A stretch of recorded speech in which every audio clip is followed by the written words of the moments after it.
Okay, good morning everybody, and thank you for joining us on this beautiful Thursday morning. Welcome everyone. Thank you again to our anonymous sponsor. Today's class is sponsored anonymously for the Refuah Shlema of all Am Yisrael. As well, if anybody would like to sponsor a class, please email us info@ejsny.org. Okay everybody, here we are, Megillat Ruth, the holiday of Shavuot, and we know that every holiday has its own special reading from a different Megillah. Megillat Esther is read on Purim, and Tisha B'Av is Megillat Echa, and Pesach we have Shir HaShirim. Every holiday has a Megillah, and the Megillah, the book that we decide to read for the holiday of Shavuot, is Megillat Ruth, which is actually a very nice story. It's a very simple story. We'll go through the story in a minute, and the question, just I guess we need to summarize the story to pose the question. Basically, there was a man. His name was Elimelech, and Elimelech is married to a lady whose name is Naomi. They have two boys, Mahlon Vekilion. They live in Israel. This takes place, pretty much, after we conquered the land of Israel. This was before the time of kings. This was before Shemuel HaNavi. This is pretty early in the story of the Shoftim. So we conquer Israel. The Jews are living in Israel, and this man lives with his family in a place called Efrat. They're Ephratim or Bethlehem. They live in Bethlehem, either one. And finally, there's a famine in Israel, and they have to leave. They leave the land. Mahlon, Kilion, Elimelech, and Naomi, all together them. The father, the mother, and the two sons. And they go to the plains of Moab, not Jewish territory. They leave Israel because there's no food. They go to Moab. They abandon their people. They abandon their people in time of crisis. And they get there, and the two sons, Mahlon and Kilion, marry Goyot. They marry Ruth and Orpah. Okay? Finally, God kills all three boys, a father and the two sons, Elimelech, Mahlon, and Kilion. Eventually, Naomi has nothing left. She decides to go back to her people. And as she turns around to go back home, who is following her? Her two daughter-in-laws, Ruth and Orpah. And she says to them, listen, I would love to give you more children, but I don't have. Go home, you're young, you're beautiful, you have your whole life ahead of you. Go get remarried to someone from a good Moavi boy, and that's it. Of course, they push. We want to come with you. We want to come with you. She pushes, and each one's pushing a little bit, till finally Orpah leaves, and Ruth stays with her mother-in-law. And they go back home. She converts. She becomes Jewish, and she joins the Jewish people. And eventually, she is collecting she's collecting wheat one day at a field. And it happens to be this field belongs to actually a relative of her late husband. His name is Boaz. And Boaz realizes that he's related to this lady, Ruth. Eventually, they get married. And end of story. Nice story. Okay? So Ruth marries this man, Boaz. They have a child. His name is Oved. He has a child. His name is Yishai. He has a child. His name is David HaMelech. You guys know David HaMelech? Author of Tehillim? That's a nice guy, big guy. So anyways, Ruth's his great-grandma. Not far, right there. Okay, he probably saw her. Very likely saw her maybe if she wasn't so old. Okay, David sees Ruth. She was his great-grandma. Beautiful story, very nice. Chazak v'nit chazek. Question, everybody. Why is this story read on Shavuot? What's special about this story in the holiday of Shavuot that we're reading it on this holiday? This is a famous question that's asked by everybody, and there are many answers. Answer number one, a simple answer, because this story takes place when? In the time of Ketzir, the time of the harvest. And we know that Hag Shavuot is called Hag, right? The holiday of harvest, of gathering. And therefore, it's the same time, both the holiday and this story take place in the harvest season. And that's a simple reason of why we read it in this time. Very nice, simple answer. There is another answer. Ruth converted. And because she converts, converts to Judaism, there's no better story to read on Shavuot than that, because what is Shavuot all about? The Jewish people becoming Jewish. There's an interesting question, by the way. Was Avraham Avinu Jewish? You mean, of course, Rabbi, he was Jewish. He's our great-great-great-grandpa. But it's an interesting question, because it's not so simple that Judaism was a thing yet. Judaism began at Matan Torah. It's at that moment that if you wanted to join the people, you needed conversion. It was at that moment that religion is based off of the mother. Beforehand, it went after the father. So the status of Avraham, it's funny to say this, okay? It's going to be weird to say what I'm about to say. But potentially, Avraham's not a Jew. The father of Judaism wasn't a Jew. Okay? Yeah. The term Jew, by the way, comes from Judah, who wasn't even born. Right? Yehuda was Avraham's grandson. So he was maybe the father of monotheism, but to say he was a Jew is actually not so precise. Okay, maybe yes, there's different schools of thought on this. Either way, we become Jewish at Matan Torah, and there's no better story to read than of a lady who also becomes Jewish of her own volition. Also, answer number 3. Why do we read this story on Shavuot? Because who died on Shavuot? Anyone know whose yortzeit it is? Also born? David HaMelech. David. Right? David HaMelech was born on Shavuot. He died on Shavuot. And therefore it is customary to read Tehillim on Shavuot. Why do we read Tehillim on Shavuot? We read Tehillim because David wrote Tehillim and David died on Shavuot. So we read the book that he wrote. And therefore it makes sense to read a story that tells us where David comes from. And that's the book of Ruth. So here are 3 beautiful answers of why we read Megillat Ruth on Shavuot. Okay? Again, number 1, because it takes place in the time of the harvest, which is Shavuot. B, because she converts, which is what Shavuot's all about, becoming Jewish, or more Jewish if we're already Jewish, strengthening our dedication to Judaism. And number 3, because David HaMelech, who died on Shavuot, we want to read about his lineage or his ancestry. Okay? Nice? We're good? Beautiful. I want to share with you a 4th answer today. A very, very amazing thought. Okay? So here we go, everybody. Sit down, grab your popcorn or your breakfast, either one. And or if you're listening to the recording, whatever, lunch or dinner, whatever you're up to today. And unless it's a fast day, I could keep going. Okay, fine, we'll stop over there. And let us learn the story of Megillat Ruth. Okay, so we summarized a bit before, but again, Naomi's going back to Israel. Her husband died, her 2 sons died. Her 2 daughter-in-laws follow her. They're maybe Jewish, maybe not. Maybe, actually, it's an interesting question. Did her 2 daughter-in-laws convert before marrying their husbands? Because they married 2 Jewish boys. Not just Jewish boys. The Rambam calls them Gedolei Hador. Bang! Machlon veKilyon Gedolei Hador. I'm not sure how many people the Rambam calls Gedolei Hador, by the way. Not many. But he calls them the greatest of their generation. So very hard to say that they weren't Jewish, that they're going to marry non-Jewish ladies. That's the Rambam's opinion, that they were Jewish, they did convert. But either way, there's 2 schools of thought, actually maybe a 3rd, separate class for today. So Naomi heads back home. Her 2 daughter-in-laws follow her. Naomi's like, listen, you don't need to come. Thank you, but no thank you. Go back, get remarried. So they leave, they go home. Only Orpah though leaves. Ruth stays with Naomi. And they head back to Israel. And finally, they're sitting there and they need food. They're very poor. Naomi doesn't have a husband. Ruth's a convert. You can imagine that, right? Broken home. And they need food.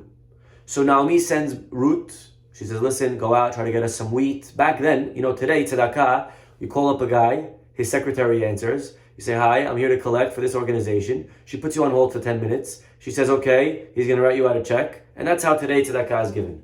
Back then, you would go to the guy's field, you would wait there, you would take from the things that he dropped, you would take from the corners, you would take from different tzedakah bits and pieces of the field. So she goes through fields and she's collecting. And as Hashem has it planned out, she ends up on a field. Whose field does she end up on? She ends up on the field of Boaz, like we said before. Okay? She's on this man's field. His name is Boaz. Boaz is actually related to her husband. How is Boaz related to Machlon and Kilyon? Anyone know?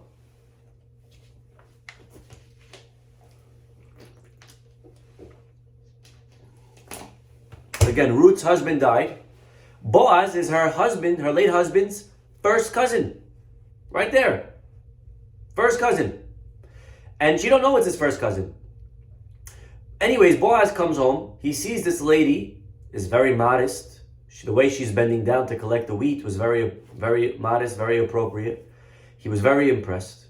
And he says to her, he inquires about her, and he finds out that she's actually related to him. She married his late cousin. So he goes over to her, he says, listen, this is your field, they know to leave you alone, you come in whenever you want, you take from wherever you want, you don't have to worry about taking the minimal, take as much as you and your mother-in-law need. I heard the kindness that you did for her. Which kindness? The fact that Ruth stays with her old mother-in-law, following her home, not to take care of her. They didn't have MedStar back then. The aide was whoever lived next to you. Ruth is going to be the aide of Naomi to help her. She's an old lady. And she's doing pure chesed. And Boaz is impressed and he says, Ruth, I heard what you did. We're very proud of you. Please come to this field anytime you like. Okay. Ruth goes home. She tells her mother-in-law, Naomi, I made it big today. She sees, oh my God, all this money that you made, all the wheat you brought back. Where'd you go? And she says, I went to this man, his name is Boaz. And Naomi says, oh, Boaz, he's related to us. And she says, I know, he told me, da-da-da-da. Anyways, time goes on, she's collecting. And finally one day, Naomi says to Ruth, Ruth, I didn't tell you this, but there's something called in Judaism, levirate marriage, which is Hebrew called yibum. Do we know what that is, yibum? That means, okay, imagine a man marries a lady, and then, God forbid, the lady dies. Backwards. The husband dies. Husband dies, and they don't have any kids. The halakha says that ideally, the husband's brother should marry the wife to continue the name of the deceased. That's called yibum. In English, levirate marriage. Don't get confused with leviim. It has nothing to do with leviim. Okay? It's levirate marriage. Very nice. So she says to Ruth, she says, technically, you have to do yibum with him. Boaz is a relative. So go tonight to the field and see if he'll do yibum. See if he'll marry you. She goes to the field that night. Boaz wakes up. He sees someone's there next to him. And he says, my daughter, you're beautiful, but there's a process. I cannot do it because there's someone in line before me. Who's closer than a cousin? Obviously a brother, but there were no brothers. So who's closer between the brother and the cousin? Who's in between? An uncle, right? He says, listen, there's an uncle before me. Okay, Boaz had an uncle. It was the same uncle of Machlon and Kilyon that died. He says to her, listen, tomorrow morning I'm going to figure this out. Either he'll marry you or I'll marry you, I promise. So, she's patient. The next day, Boaz goes over to this guy, the uncle. Hey, uncle, what's going on? Hey, Boaz, what's up, baby? How's it going? Good, okay, they catch up. And finally, what happens? Boaz says, listen, by the way, remember our cousin that died? Your nephew that died? Well, guess what? He had a field.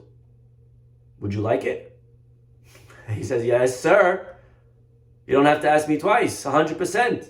I'll take the field. Thank you very much. Boaz says, no problem, the field is yours. And by the way, with the field, you also get his wife that now needs to do Yibum. Her name is Ruth. She's a beautiful young lady. And you will marry Ruth. Chazak u'baruch. And this man is like, actually, I don't know how to tell this to you, Boaz, but on second thought, I think I'm going to pass on the inheritance. Bechavod, you take the honor. He says, you sure? I mean, I don't. It's yours. You're first. You're the uncle. Yeah, but you take it. Go for it. I have enough fields. I don't need any more fields. Now I'm thinking about it now. You take the field. All right. They do a handshake. You sure? You give possession to me. He takes possession, and Boaz marries Ruth, and they have a child, Oved. He has a child, Yishai. He has a child, David. Obviously, it wasn't that fast. It took like almost 100 years. But you get the point. Okay? Very nice. Who was this uncle, by the way? What was his name? Our rabbis tell us that his name in the Megillah is called Ploni Almoni. Ploni Almoni is like a way of saying Joe Smith. It's not really a name. It's like saying so-and-so. Okay? The Megillah refuses to identify him. Okay? He refused to be identified. And why didn't he want to go ahead and take the field and take Ruth? What's going on over here? The answer is, our rabbis tell us he didn't want to marry Ruth because he says to Boaz, I would love to, but I'm afraid. You ready for this, everyone? Listen well. He said, I'm afraid that if I marry her, my children's reputation will be ruined. It's going to ruin my lineage. It's going to ruin my children. He'll jeopardize my children's pedigree. And therefore, thank you, but you go ahead if you want. Now, why will it ruin his children's pedigree? Anyone know? What's the problem with marrying Ruth? She's not married. There's no sin. It's a mitzvah to marry someone whose husband died, who doesn't have siblings, kids. What's the problem with marrying Ruth? Where's the issue? Very good. Not a convert. No, it's not the issue. There you go. The problem with Ruth is that she comes from the nation called Moab. Anyone familiar with the nation Moab? Moab is one of the two nations that are not allowed to convert into Judaism. Any nation, by the way, any nation that wants to come in, we open the door, Baruch haba, welcome, come on in. Even, you ready for this one? Hold on to your seats. Even Amalek. Amalek comes and says, listen, I resign, I come in peace, I want to be a Jew, I want to accept God. Welcome. L'chaim. He's Jewish. Not allowed to touch him. Opposite. He's a convert and we have to shower him with all the blessings the Torah wants us to shower a convert. Beautiful. But there's two nations that are not allowed to convert. Even Amalek can convert, but there's two that can't. Ammon and Moab. Why? Why can't Ammon and Moab convert? Because we have to know who they came from. Ammon and Moab came from a man whose name was Lot. Lot we heard of? Lot we know because Lot is Abraham's Avinu's nephew. And Lot was saved multiple times by his uncle Abraham Avinu. His life was saved. And Lot, you could say, owes a little bit. He has a debt with Abraham. True? I think it's fair to say that. And then, many years later, the Jewish people were traveling in the desert and they needed food, they needed some bread, water. They asked Moab, can we have some? We'll even pay you. You know what Moab said? One big fat no.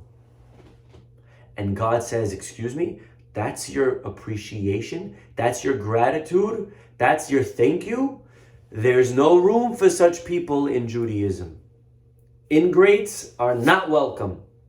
And therefore, Ammon and Moab can never join the Jewish people. Now again, this halakha does not apply today, because we don't know which nation is which. They all got mixed into each other, and therefore it's allowed. But, in its truest form, Moab cannot convert. And so here's the problem. Ruth is a Moaviyah. She's from Moav. She can't convert. We cannot accept her. Machlon Bekilyon did it. That's their problem. I don't want to ruin my children's pedigree. I don't want to ruin my lineage. I don't want to jeopardize their chances of being accepted into the people, etc., etc., etc. This was why Ploni Almoni declined. What would you do? Would you do the same? Would you do this? I mean, if you were a man and then Ruth came, would you do the same? Make sense? Halacha? No? The question though is, right? Obviously, he made a mistake in calculation, because the halacha is it's only males that cannot convert. Females is okay. We'll get to that in a minute. Females can. But he didn't hold to that halacha. He held everyone, male, female, there's no discrimination. Both not allowed to convert. And therefore, I don't want to marry Ruth. I don't want to ruin my children. And the question the Brisker Rav asks, very simple. Why was this man only worried about ruining his children? Why was he not worried about ruining himself? What about his own reputation? He's also going to become tainted if he marries Moavi. He also cannot marry Moavi. Not only his children are going to be ruined, he's going to be ruined. Why is he only worried about his children and not himself? That's my question today. Thumbs up if you like the question. All right. Joe, is that you driving or is that... Okay, thumbs up. We like the question? Not really. We do like it. Okay, we don't get the question.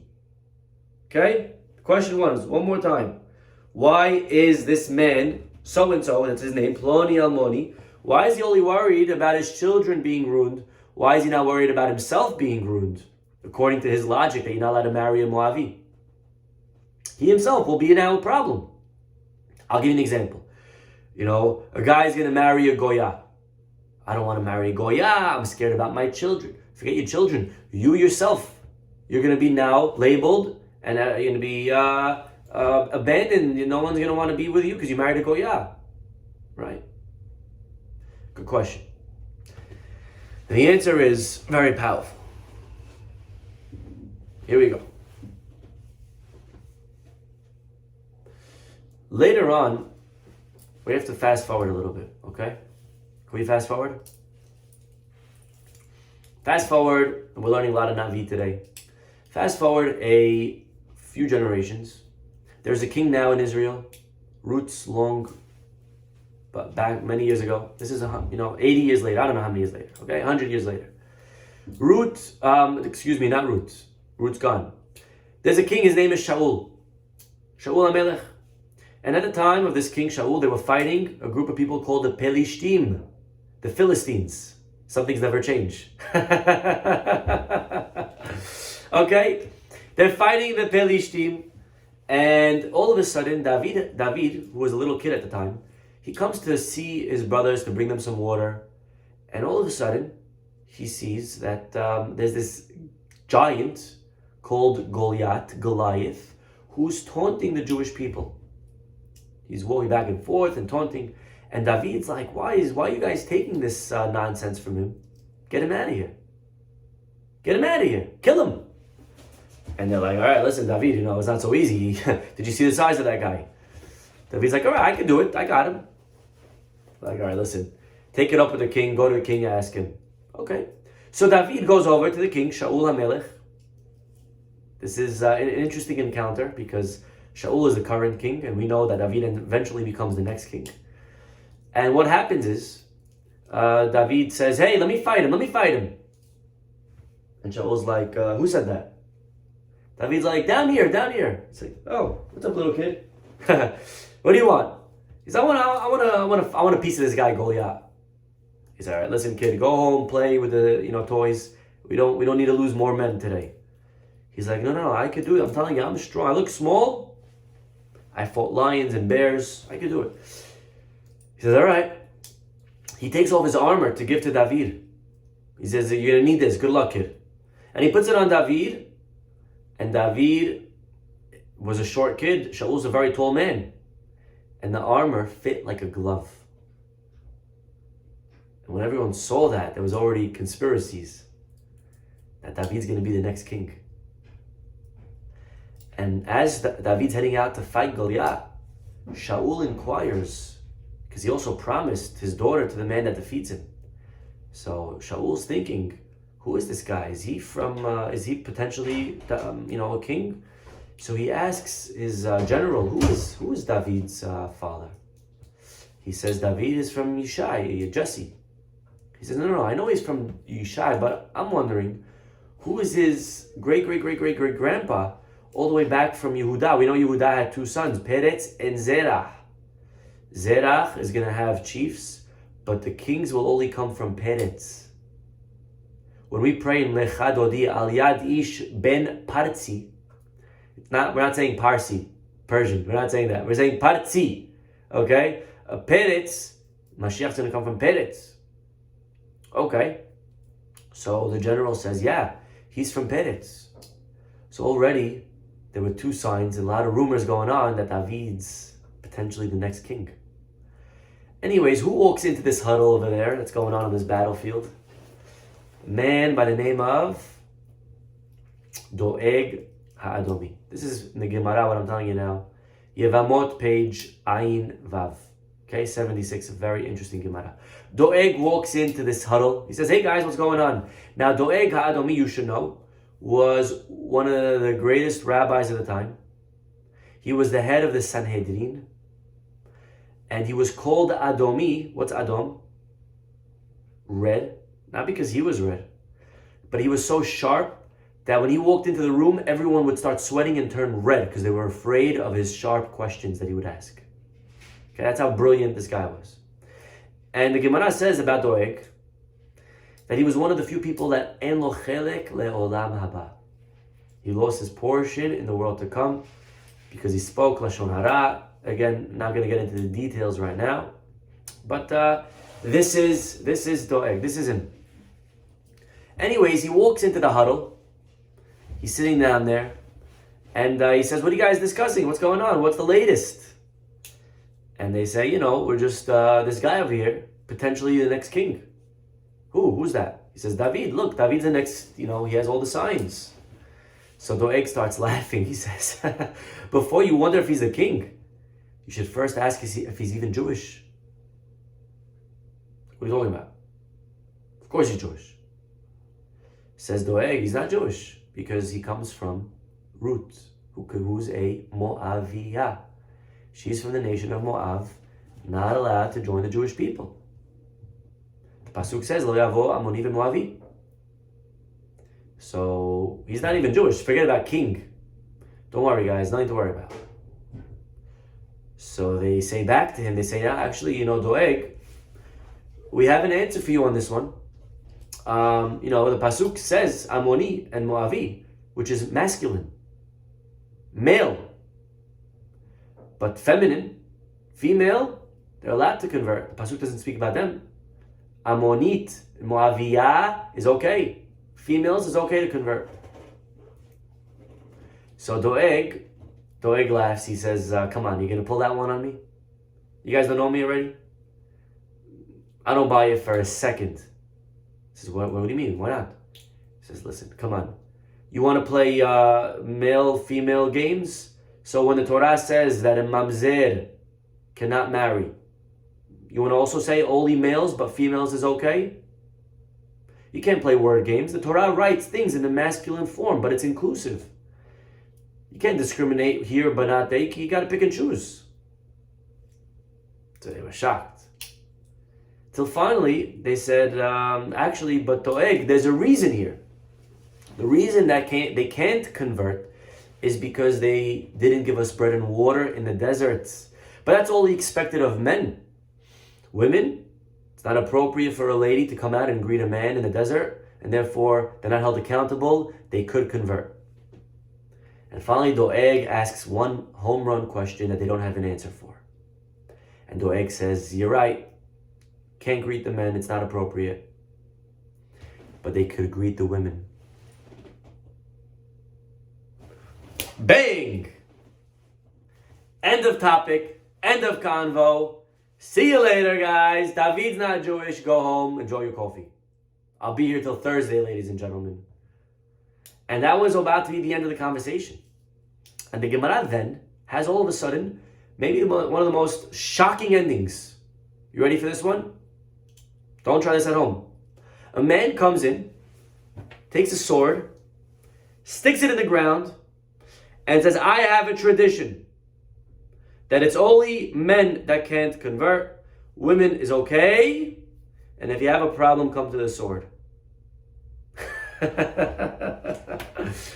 It's not usually how halakha is decided, you know? Guy walks in with a machine gun to the Bet Midrash. Halakha is like me, guys, all right? Be careful. You know, it's not the right way that we do things here. You know, but that's what he does. And you know what Doeg says back? Doeg's like, oh, all right, you know, you have a point there. What? First of all, what kind of thing is that? And why doesn't Doeg argue the same arguments? Just say them again to this other guy. He says, listen, I know you have a sword. My sword is bigger. And, you know, there's whatever games you're going to play, I have other counter arguments and end the story. What happens that Doeg resigns? All of a sudden, he hangs up his hat. He says, all right, I hang up the hat. I throw it in. I'm good. You're right. End of story. Let's go home. The answer is, right, Bernstein, quoting the Brisker Rav, says something very powerful. There's two ways to decide halacha. Right? The first way is the 13 midot she'atorah nidreshet bahem. 13 different ways that we can learn halacha, different attributes to expound halacha. As an example, there's something called a kal vahomer. That's one of the 13. That's using logic. If this is true, then obviously this is true. There's something called a hekesh. Pasuk connects two things, put them next to each other, we learn they're connected. Right? I'll give you an example of a hekesh. The pasuk says to wear tzitzit, and the same pasuk says don't wear shatnez. So what do we learn from here? That shatnez is allowed to be on tzitzit because they're together in the same pasuk. That's an example of a hekesh. You have a gezerah shava. Gezerah shava. Again, we're not going to go into all the details, but there's a word written in two separate places, the same word. We could connect these two words. Now there's a link. There's a common denominator. There's 13 ways to learn different rules in halakha in the Torah. That's all one avenue. And there's another way. There's a separate, different avenue. Either the 13 different expound, or the ways to expound Torah, and then there's one avenue called, anyone know? Halacha leMoshe miSinai. This is a rule from Moshe from Sinai. How do we know? Which logic? No logic. Which hekesh? No hekesh. Which word? No word. How do you know? Tradition. Tradition. Yeah? I can never say that word without thinking of Fiddler on the Roof. But either way, tradition. And I'll give you an example. What color is tefillin? Black. Okay? Does anyone here have a different color tefillin? I hope not. And how do I know that tefillin has to be black? Tradition. Halacha leMoshe miSinai. This is a halacha that we have from Moses on Sinai. And is there a difference? Is there a difference if we're going to learn from Avenue 1 or Avenue 2? Is there a difference? Whether I know a halacha because it's one of the 13 attributes, or if I know a halacha because it's tradition.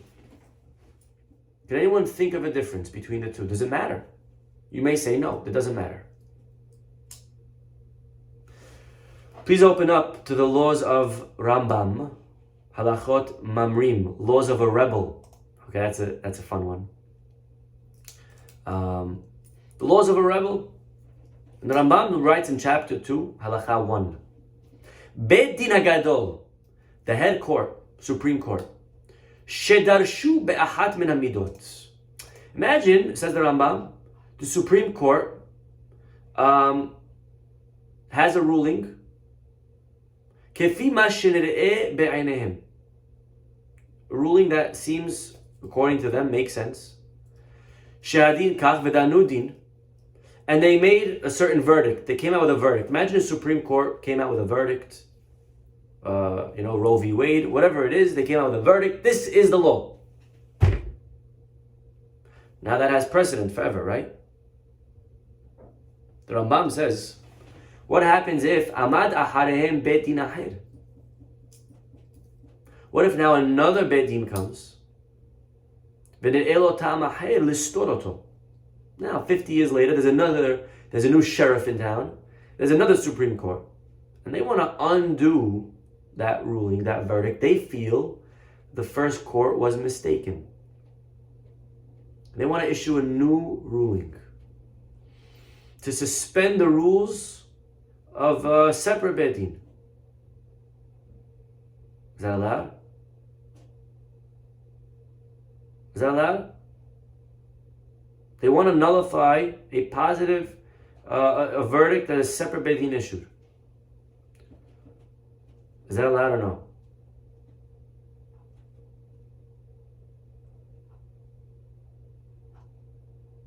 Says the Rambam, Hareze Soter. Allowed to do it. They're allowed. Vedan kefi ma she'nir'eh beinav. They're allowed to do what they think seems appropriate. And he brings a pasuk that you go after the Supreme Court of your time. Amazing. So the Rambam here is actually writing something very, very powerful. That a law that a Supreme Court gives, in halacha at least, is not forever. They have the right to be undone by another Beit Din. So if another Beit Din comes, they want to undo it. Now, the Rambam here is very specific.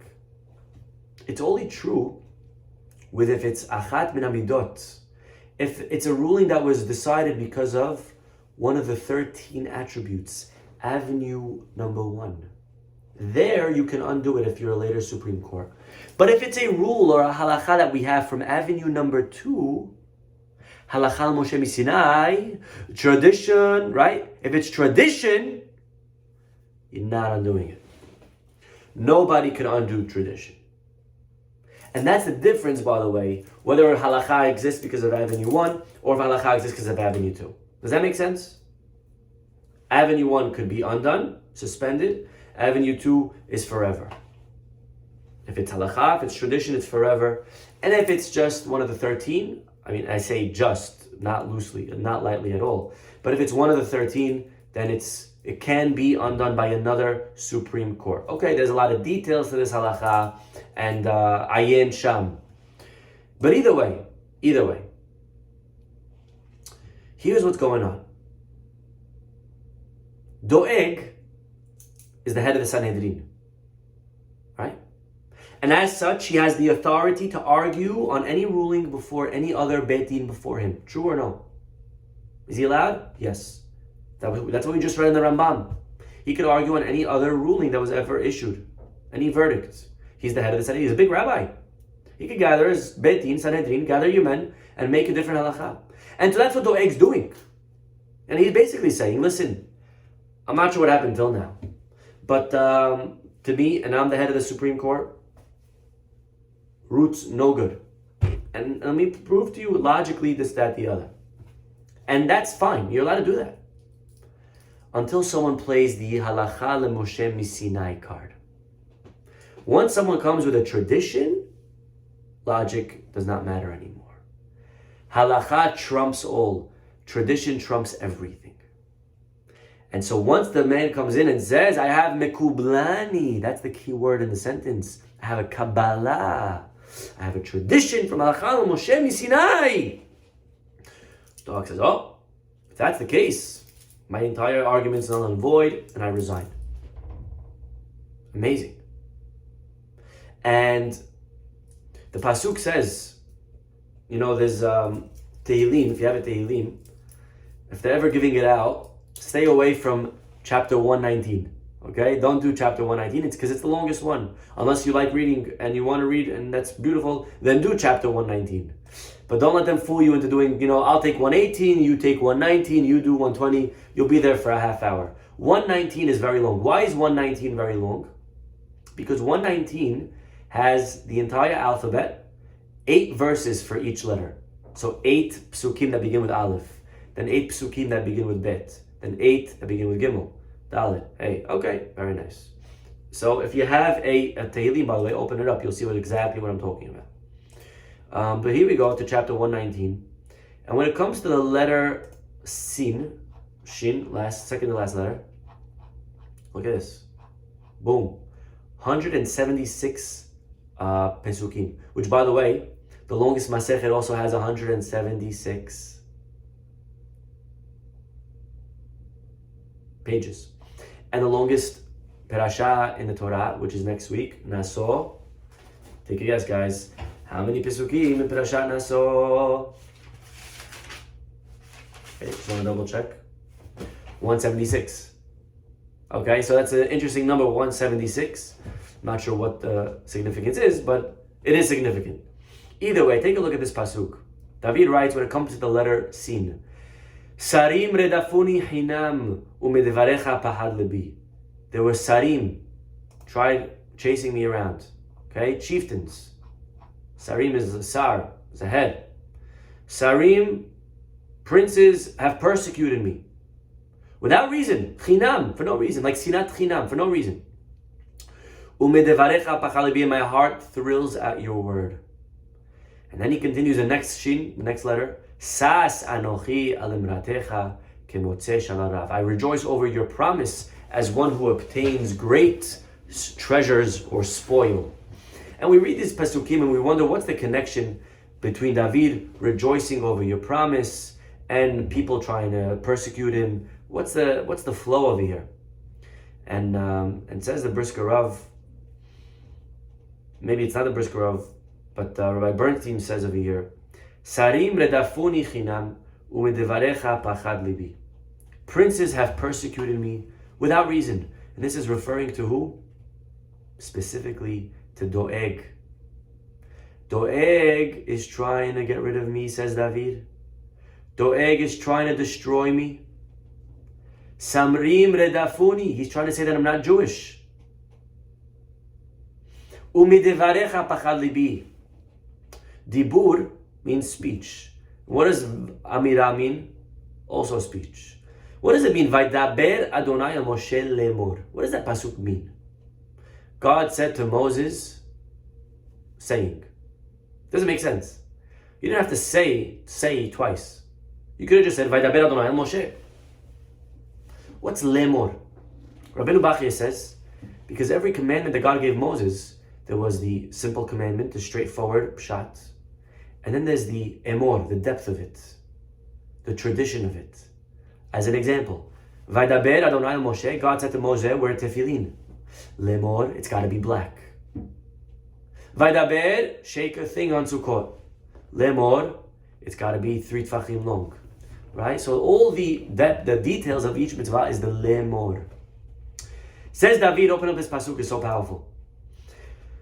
Medevarecha pachad libi, says David HaMelech. When Doeg was chasing me, I was afraid of your devarecha.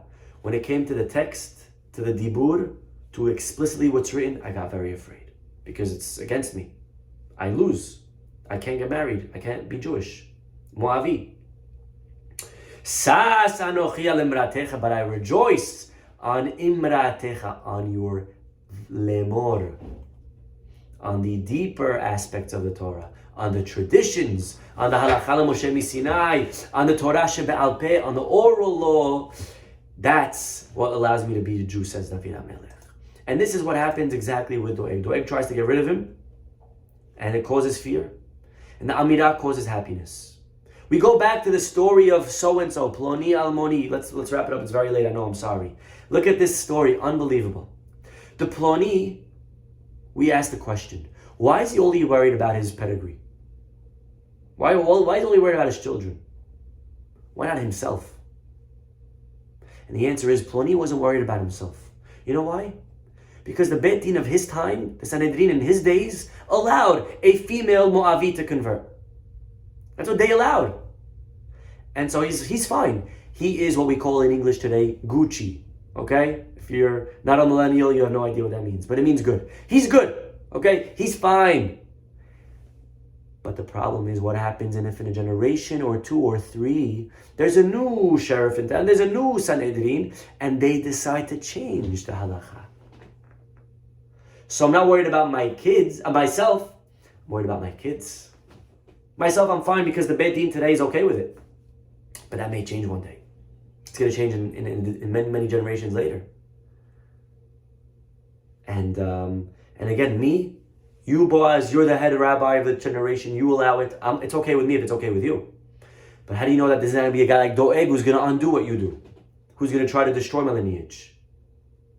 So the mistake with Ploni Almoni is he thought that it's a derasha. He thought that we're expounding it from one of the 13 attributes. He doesn't realize, his mistake was he didn't know that it's a Kabbalah. This halacha is not something that we figure out through logic. It's something that we have from Sinai, and such a thing can never be undone. We go back to our original question. Why do we study Ruth on Shavuot? Good question. Says Rav Shlomo Zalman Auerbach, Shavuot is the holiday that we receive Torah, the Kabbalat Torah. And the Torah has two parts to it. There's the Torah shebichtav and there's the Torah shebe'al peh. There's the written Torah and there's the oral Torah. And actually our rabbis tell us that when the Jewish people accepted the Torah the first time around, they accepted the written Torah. They had no problem with the written Torah. It's logical, we figure it out, it's finite, we love it. They had an issue with the oral, the Torah shebe'al peh, the tradition. That's what they didn't want to follow. But why? It doesn't make sense. That's where they tried cheating the system. They didn't accept, and God had to force them, and they had to re-accept it willingly in Purim time. And so on our Kabbalat HaTorah, we must make sure that we accept Belev Shalem, with a whole heart, the Torah Shebichtav and the Torah Shebe'al Peh, the written book, but also the tradition. Tradition is very important. And there's no story in the entire Tanakh that we see that better and highlighted more than right here with Ruth and the story of Ploni Almoni. And so this is a fourth answer to our question. Why do we read Megillat Ruth on the holiday of Shavuot? We gave three answers. A, it's the holiday of harvest. B, and that story is a harvest story. B, Ruth converts, and our job is to convert into Judaism, or to remain at least more dedicated to Judaism. And C, the grandma of David HaMelech who died on Shavuot. But we saw today a fourth beautiful answer, and that is how our Kabbalah, Bezrat Hashem, Sunday night, when we sit there and ask ourselves and our family, which part of Torah do we have a hard time with? Which part of Torah doesn't make sense? Which part of Torah doesn't sit well with me? And then to ask ourselves, what am I going to do this year to make sure that I follow the tradition from Sinai, that my Kabbalah this year is going to be stronger than it was last year? We should be zocheh to a beautiful Hag HaShavuot Sameach. Everybody will stop over here. Have a wonderful, wonderful day.